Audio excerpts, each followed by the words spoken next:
get started. We're switching around the agenda a little bit. So we'll do our welcome and introductions. Then we're going to hear from our keynote, including Judge Grant, and then we'll jump back into our volunteer trivia. Okay. All right. So welcome, everybody.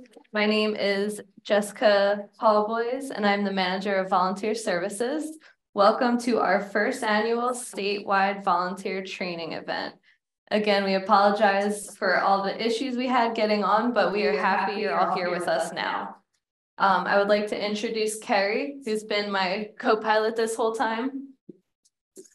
Good afternoon, volunteers, and welcome. It's so great to be here today. I want to thank you all for joining us. Greatly appreciate the services you provide the judiciary, and I hope you enjoy our program. Thank you, Carrie. And I'd be remiss to not introduce my amazing ad hoc committee who have worked tirelessly over the last year to help make this the best it could be. And we don't really have time to introduce them, but you see them, they're all on the screen right now. Shout out to Jessica, Sarah, Jennifer, Shelly, other Jennifer, and Julie. So we appreciate you all so much, and this could not have been done without you. So without further ado, I'm going to introduce Brian, who will introduce Judge Grant. Good afternoon, everyone. My name is Brian McLaughlin. I'm the Judiciary's Chief of Programs. I work with Jessica and Carrie here at the central office. It's my pleasure to introduce Judge Glenn A. Grant, the Acting Administrative Director of the Courts for New Jersey. Chief Justice Rabner appointed Judge Grant as Administrative Director in 2008. In collaboration with Chief Justice Rabner, Judge Grant oversees the Superior Courts, Municipal Courts, and Administrative Office of the Courts here in New Jersey. Prior to his appointment to his current position, Judge Grant served as a family division judge in the Essex District, including a term as the presiding judge. We all know, working with Judge Grant, his steadfast support of judiciary volunteers and the great work that they do for court users and the community. Without further ado, Judge Grant. Good afternoon, everyone. It is indeed my pleasure to be here with you today. I can't tell you how happy that I am that Jessica and her team has pulled together this webinar to celebrate you, the great work that you do on behalf of our court system. For me, today's event is about a celebration. And if we were in person, I probably would be playing songs and dancing, just acknowledging all of your great work, all of your contribution to our organizations. Your tireless efforts help the New Jersey judiciary to perform its duties on an ongoing basis. Your tireless efforts makes our community safer, helps family, bring children together with family members, protecting the vulnerable, and equally important, trying to mediate cases as appropriate.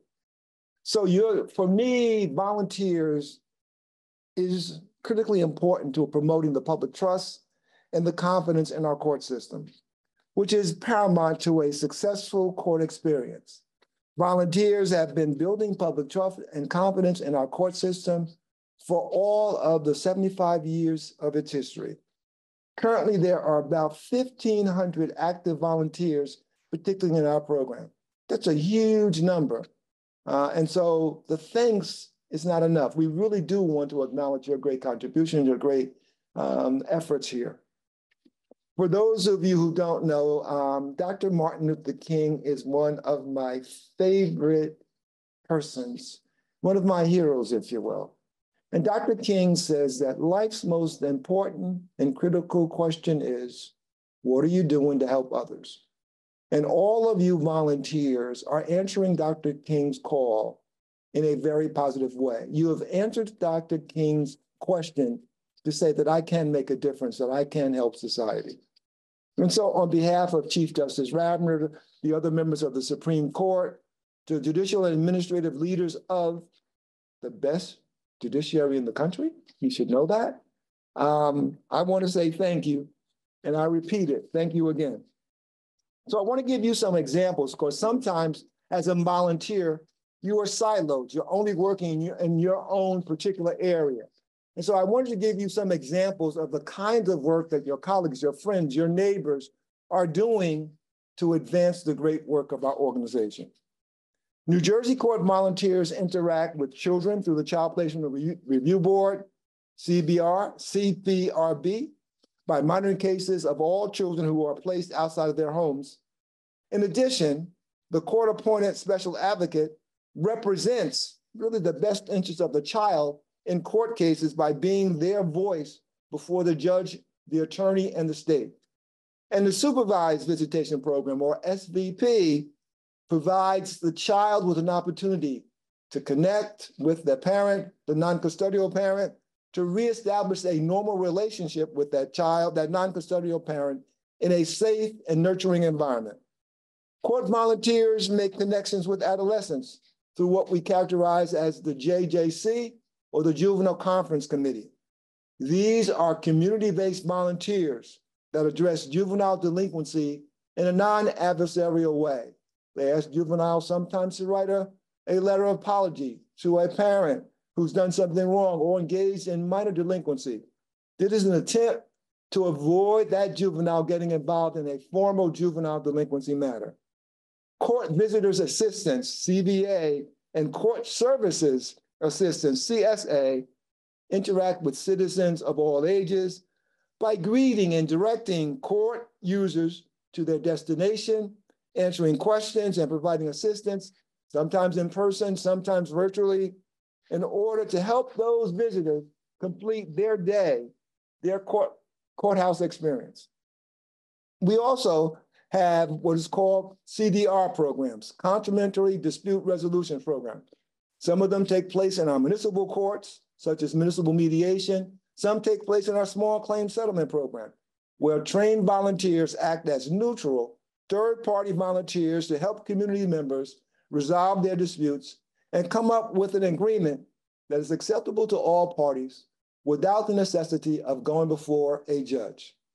Volunteers also provide an important review and screening role, as well as an integral connection with the community for our program called Intensive Supervised Probation, or ISP, that allows certain inmates who are incarcerated in state prison to finish their term within the community under strict supervision as part of their rehabilitation. And finally, the Guardianship Monitoring Program, or GMP, ensures that vulnerable individuals, primarily elderly and disabled incapacitated adults who are under the guardianship of another, are neither abused nor neglected or financially manipulated. Chief Justice Rabner established this important program and continues to focus on active engagement of volunteers through New Jersey and throughout New Jersey in order to review the reports filed by court-appointed guardians and to raise questions, and where necessary to escalate those questions to either administrative staff or the judge who is presiding over the case. When I think about volunteers, I am reminded of the work of making our community safe, of making our community better. When I think about volunteers, I think about the important role that our court systems play in society. For I argue that without a strong and effective court system, we don't have a true democracy.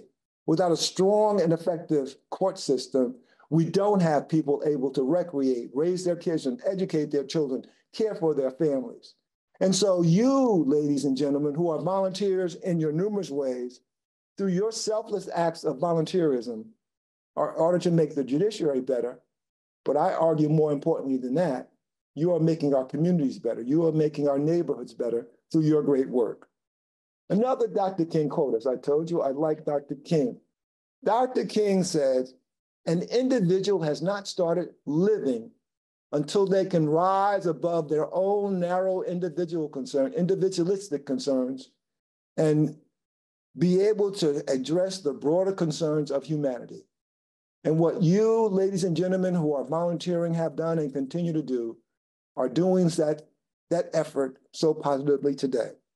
All of you have accomplished that broader mission of living a life of meaning and purpose through your volunteer efforts. Again, I say thank you.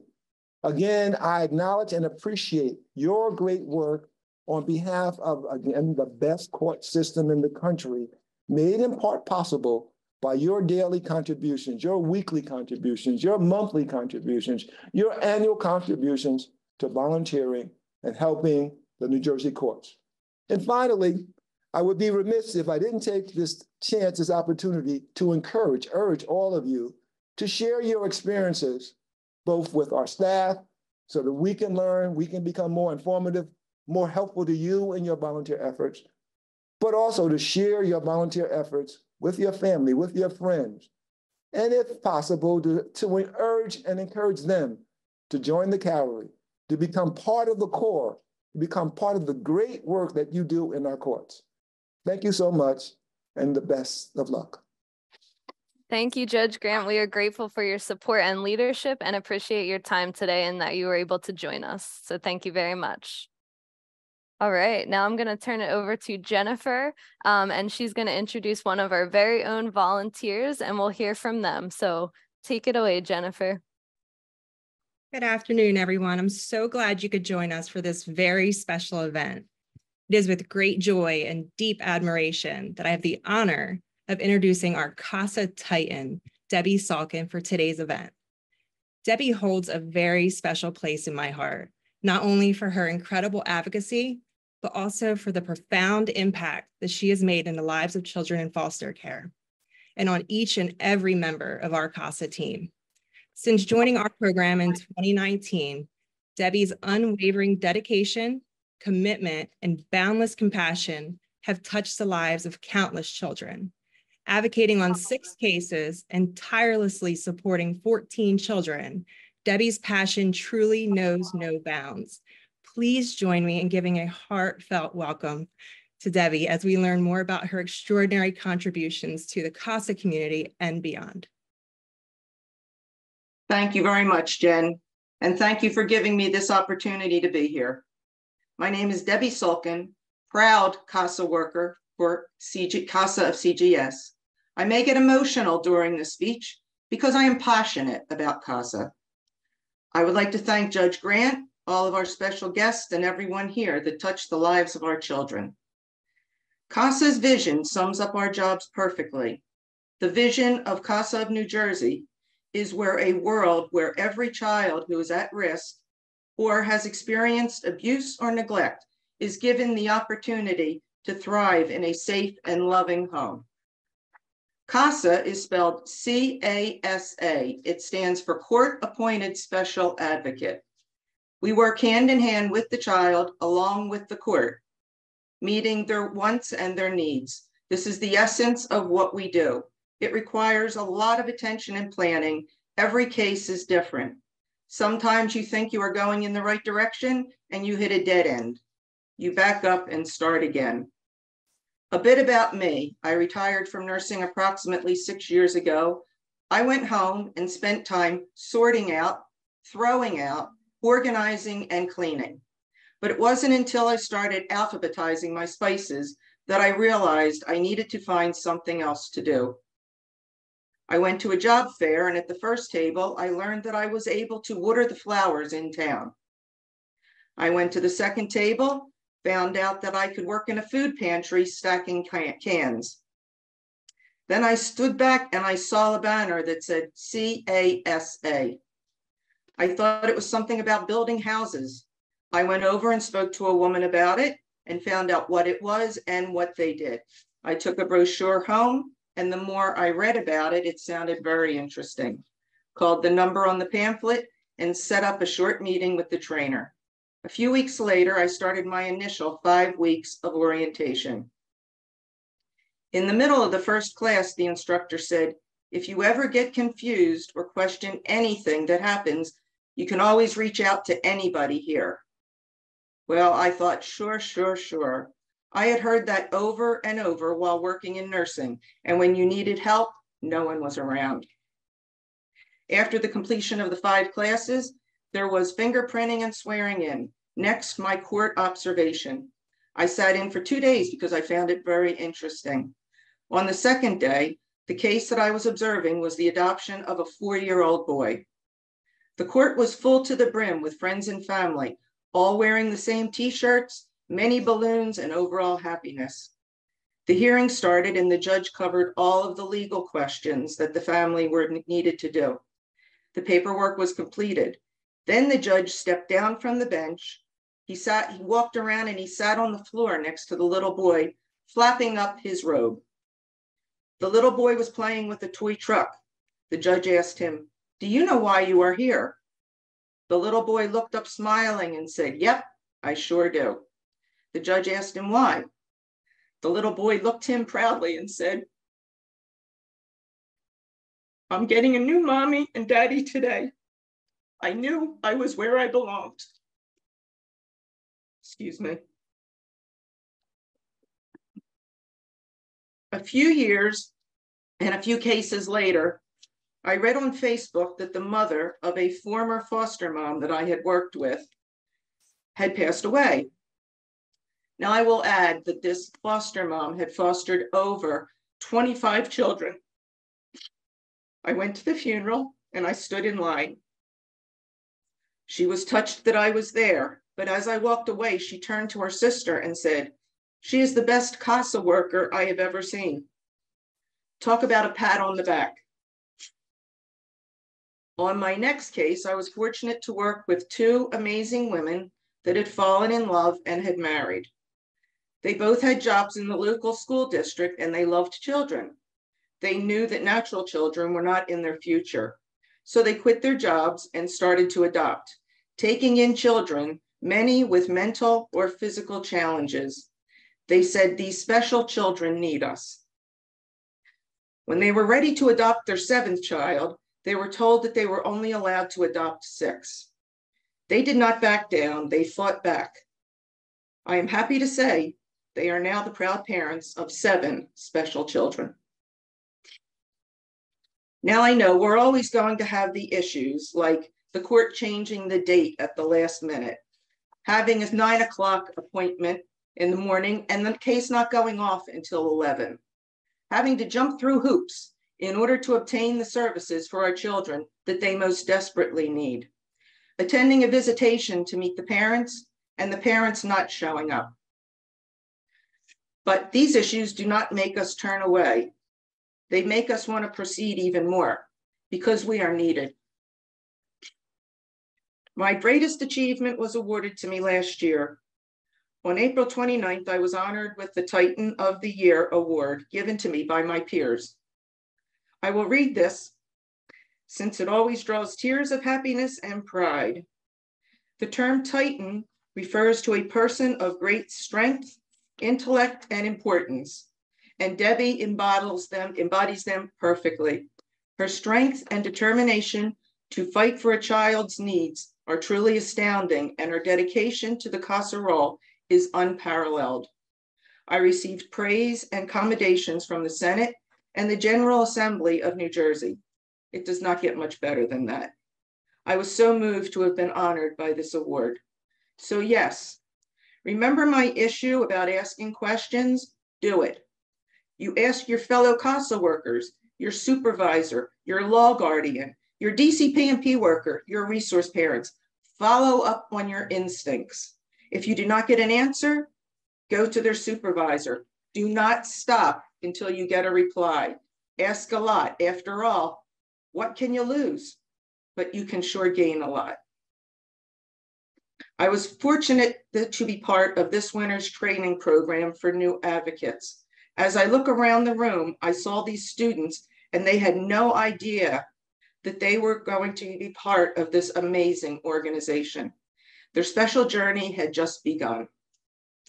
Now I know that we're all busy and our schedules are full, but who will speak for the child that cannot speak for themselves?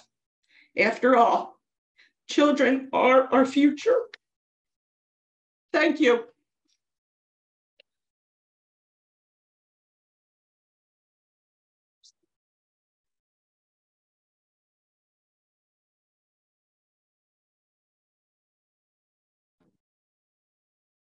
Thank you very much, Debbie. And now I will introduce Julie, who will introduce Susan. Thank you, Jess. Debbie, that was just beautiful. Thank you for that. So at this time, I would like to introduce Susan Carducci. Susan joined us in 2018 as a GMP volunteer and then as a coordinator, Court Navigator. In 2019, we were fortunate enough to hire Susan as a full-time employee as a facility coordinator in our operations division. Susan has just been an amazing addition to our team. So at this point, I will turn this over to Susan to share her experience. Thank you very, very much, Julie. I am very honored to be speaking to everyone today about my volunteer journey. And it's one that was not expected or planned. It just happened. And what's crazy about it is it became such a big part of my life, and it really created my next chapter. As Julie shared, my name is Susan Carducci. I currently am an administrative specialist in the Cumberland, Gloucester, Salem Vicinage, also known as Vicinage 15 in the operations division.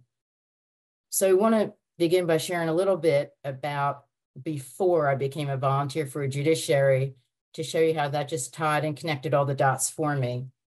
My work journey actually started a very long time ago. I worked for Verizon Telecommunications for, I can't even believe I'm going to say this, 38 years. I think 38 years and 9 months. So even saying that out loud makes me think, wow, 38 years working for, you know, a company. And then the same one is just, it's just a lot. And when you think about it, it's a big part of your life, right? 38 years. But I did do different jobs. It's not like I sat in the same seat, you know, the whole 38 years. No, I don't want to get anybody alarmed by that. I did do different jobs, and they were at different locations. It just really was a really wonderful career. But then I retired, as Julie shared, after that time. And in January 2018, I had all these mixed emotions, right? You get up every day for 38 years, you're working with the same people, you're, you know, doing all this stuff. And then all of a sudden, right, you're retired, something that we all, you know, think about, but it was really a bit scary. I did have a plan of things I wanted to do when that time came for me, but as life events occur, those plans, none of them really worked out for me at that time. So now here I am, you know, after being very, very busy in my life, having really nothing to do. So just as Debbie shared, right, for the first 5 or 6 months, what do? I cleaned the house. I painted all the woodwork. I painted the doors. I changed up some furniture, threw out all the old clothes that you're just waiting to get rid of, and gave them to folks. And then I joined all the community events in the town. I live in Gloucester County and South Jersey. There was so many different community groups and so many clubs, and especially for seniors at that time that you could join and do. I even learned how to play pickleball, right? So, but even with this, I call it this newfound lovely freedom to do whatever you wanted to do, it just really still wasn't enough for me, right? And I thought I really needed to do something else. So I did start going online and looking to see what was available, like on a volunteer basis. I did some work for the Red Cross, but then I came across these volunteer advertisements for the judiciary. And I thought, the judiciary, I didn't really even know what that was all about. What's intriguing to me, or very interesting to me, is the job that I spoke about previously. That's why I wanted to tie it together. Had nothing to do with criminal justice or any of that. That whole background was like in engineering and network infrastructure, operations, finance, like all that. Really nothing with criminal justice. So it really was something to me that I even like had an interest in it. But I think that's what it was. It was like, let me start something new with my life. And it was very intriguing, this whole, you know, criminal justice, you know, thought. And the way that the job, the volunteer assignments were written, they were very robust. And I thought, oh, this looks pretty meaty. It's something I really like to do. So I applied for 3 of them. So the first one was in the family division, and that was the Child Placement Review Board, also known as CPRB.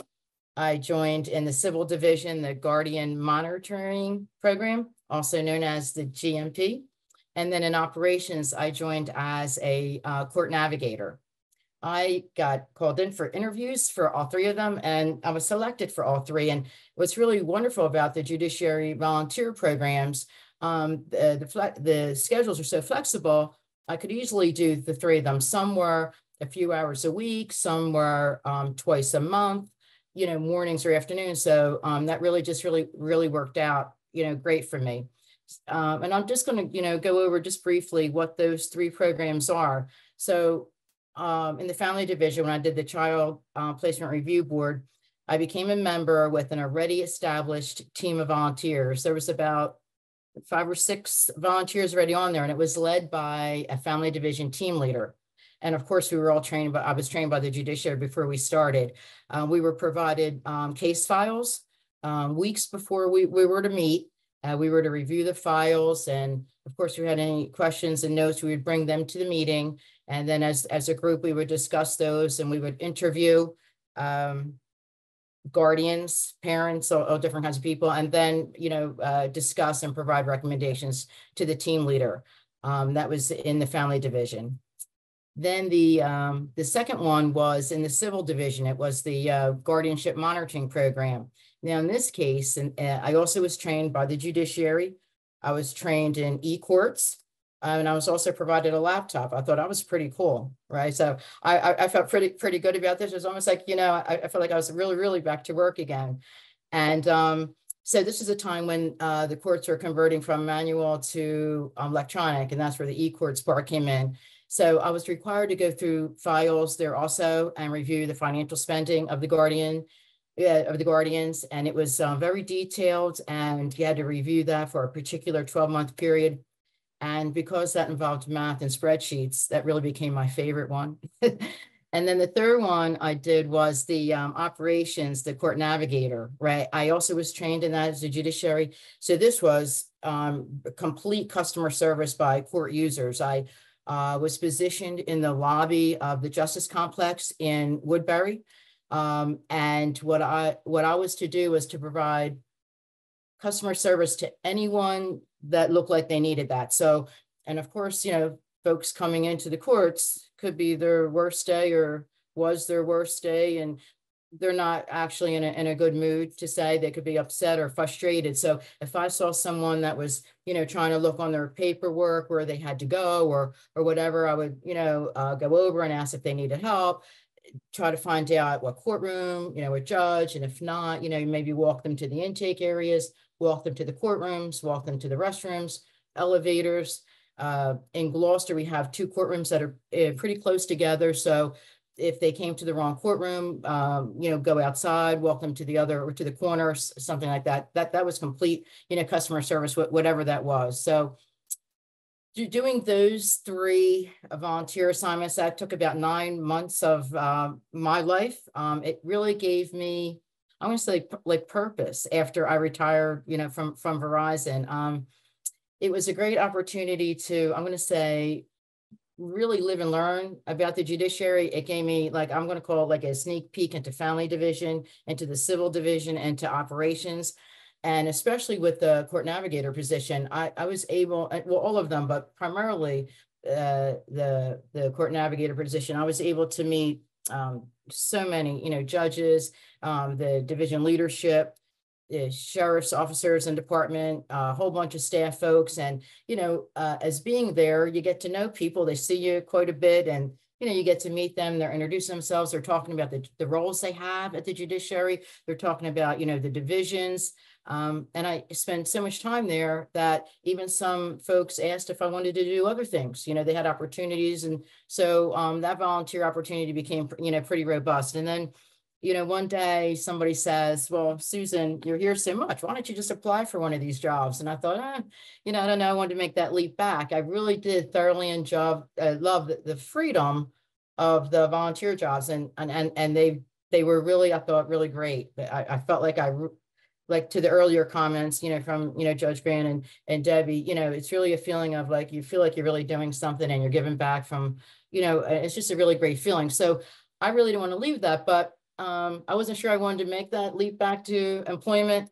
But what really, and I share that with my boss often even now, like what really made me make that change was that I thought that the culture in the judiciary and the atmosphere was one that really made me consider, to go back to work, right? So I thought I could really work here. I feel like I belong here, and like I said, the whole atmosphere was wonderful. So I applied in 2019, and I was offered the administrative specialist job in operations.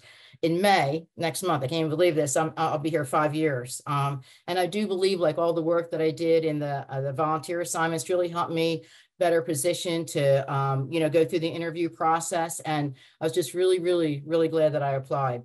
I also believe that the volunteer work that I did in all 3 of those really helped me immensely in my new role, because I learned some stuff. I mean, it's small stuff considering how large the judiciary is and how many things there are, but it also helped me just even figuring out the buildings, right? Because they're like a big maze. I knew where the courtrooms were, or the conference rooms and bathrooms. And so all of that, like, I didn't even really have to worry about after I got hired. And also just knowing people, right? So when I got the job, and so the people that knew me from the volunteer work, you know, they were very helpful. And, you know, when you get, you know, a new assignment, you know, that means a lot when, you know, people know you don't feel like alone on the first day. So I was just, you know, so very thankful for that. And that I was so thankful that I was able to participate in those jobs and to give that feeling of that, you know, community, and to have that give back feeling.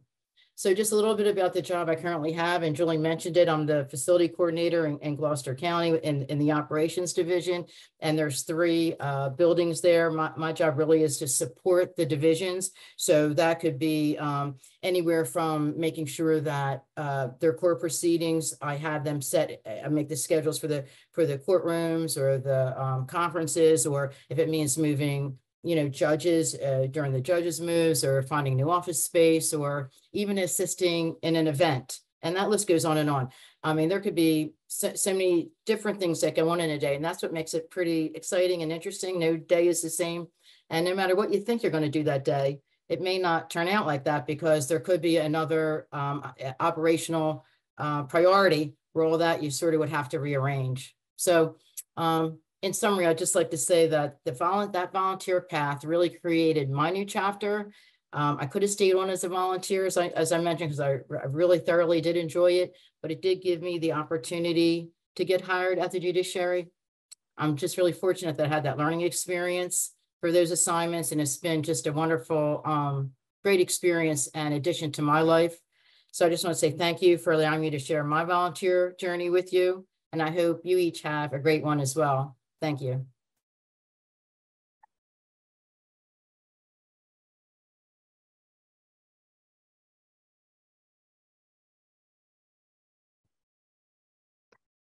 Okay. Great. Here we are. I think it's my turn, Jessica. Go for it. Thank you so much, Susan and Debbie. Debbie had us all crying.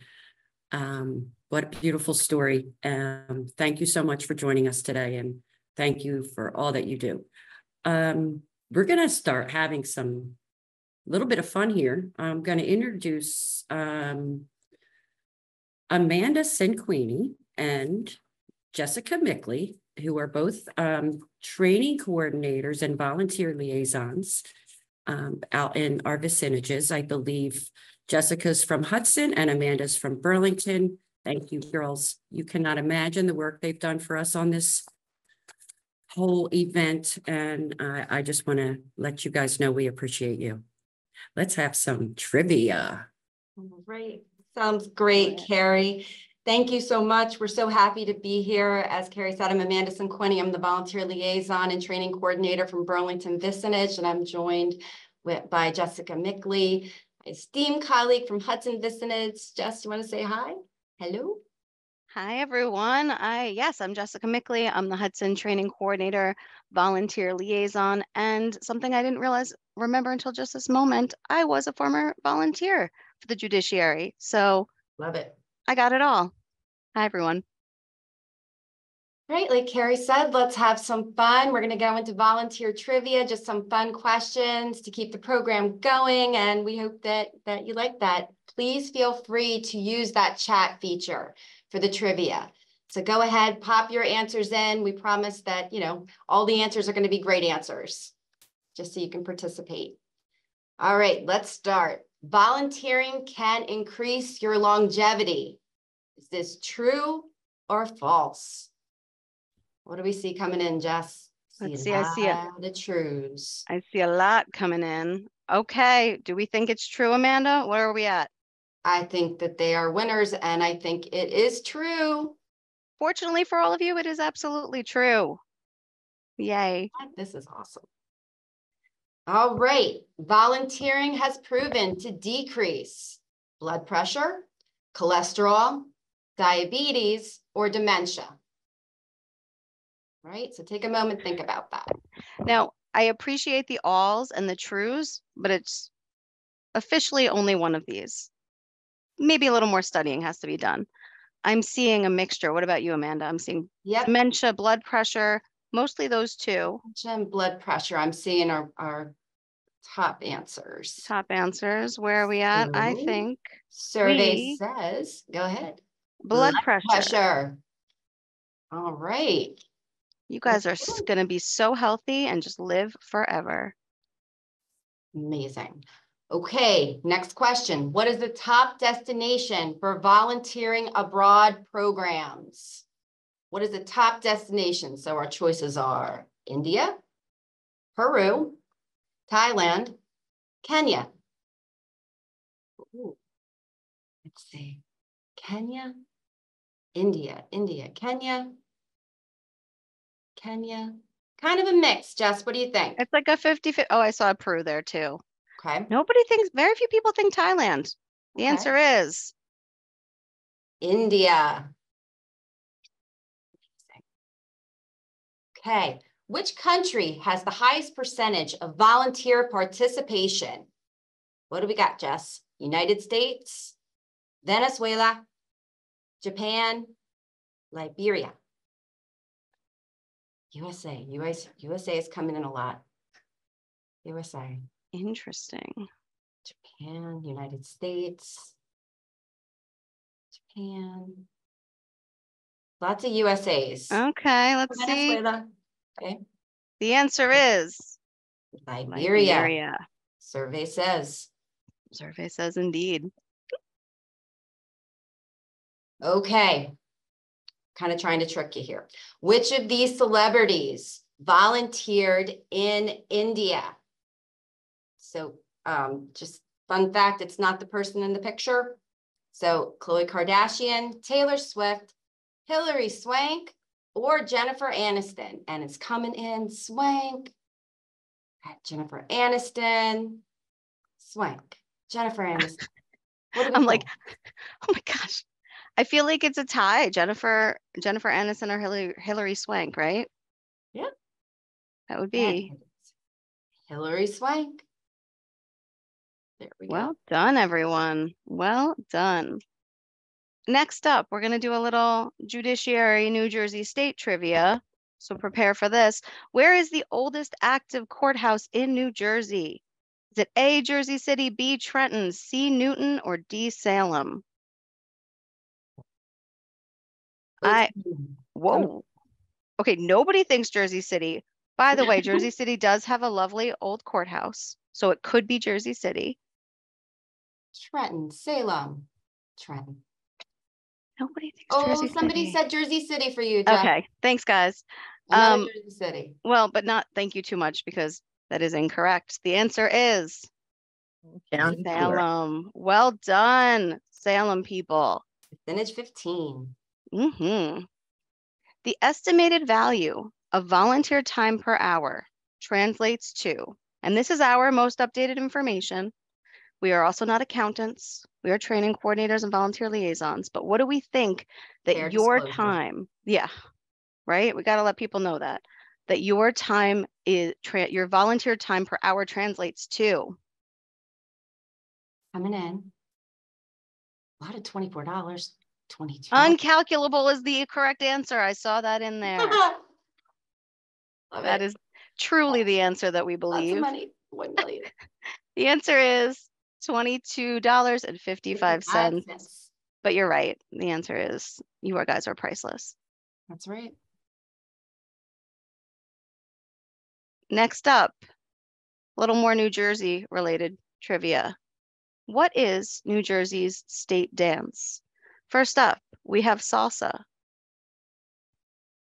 After all, Queen of Salsa Celia Cruz lived in New Jersey for more than 40 years.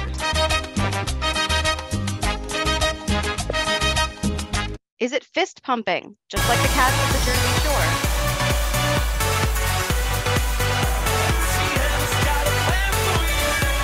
Is it square dance, which is why we had to do it in elementary school?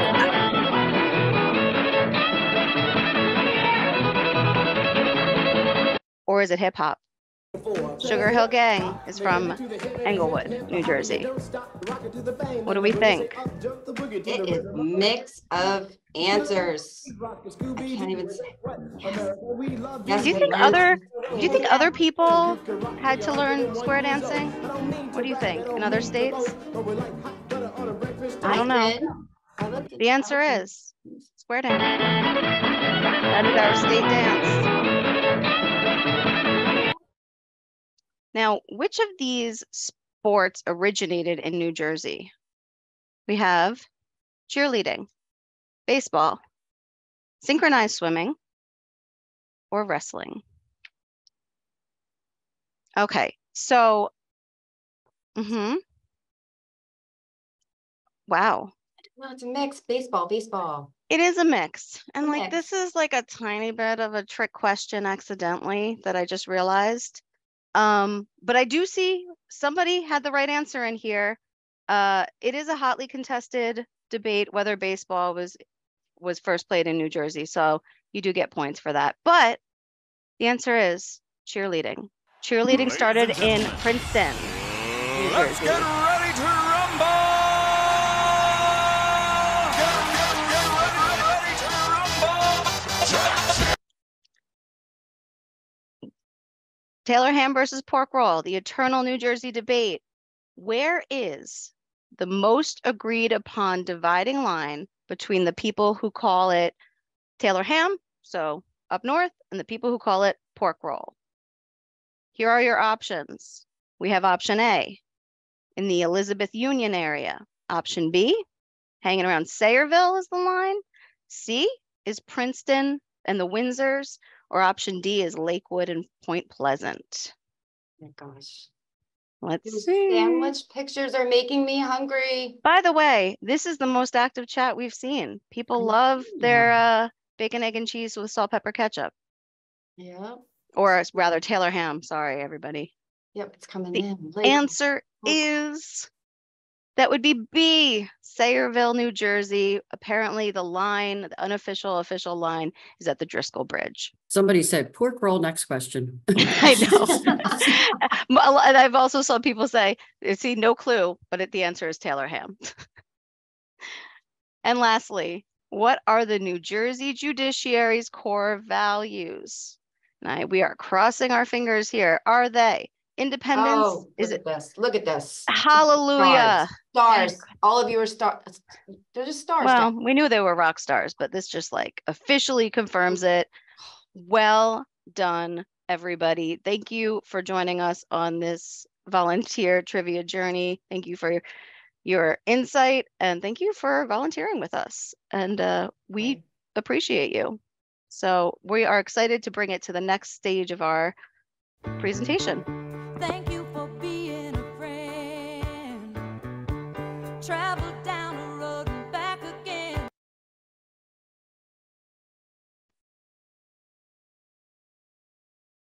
Okay, we are still with our guests, correct?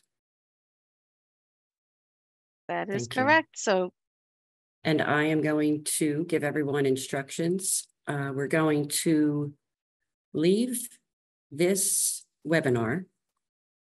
Guest, please leave this webinar, and you will access the engagement session that you signed up for by going into your email. I believe Jessica sent everyone an email with the link that they need to access the session that you signed up for. I want to also let you know that unlike this webinar, when you join these sessions, you will be able to share your camera as well as your microphone and communicate back and forth and see everyone else that's part of that same session. If you have any questions, I'm going to stay here in the chat until everybody is signed out and is able to access the session you signed up for. If you have questions, put them in the chat and I'll do my best to help you. Can we switch our sessions? Not at this time, correct, Jess? Sorry, I had to unmute. I'm actually going to put a link PDF in the chat so everyone can join whatever session that they would like to. However, we encourage you to join the session that you signed up for, since we already have our people prepped to do that. But if not, feel free to join whatever you want, and I will put that in the chat right now. And I'll stay here in case anybody has questions, I guess, until.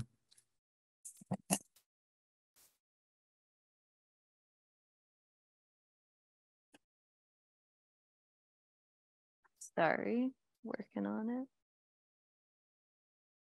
There we go.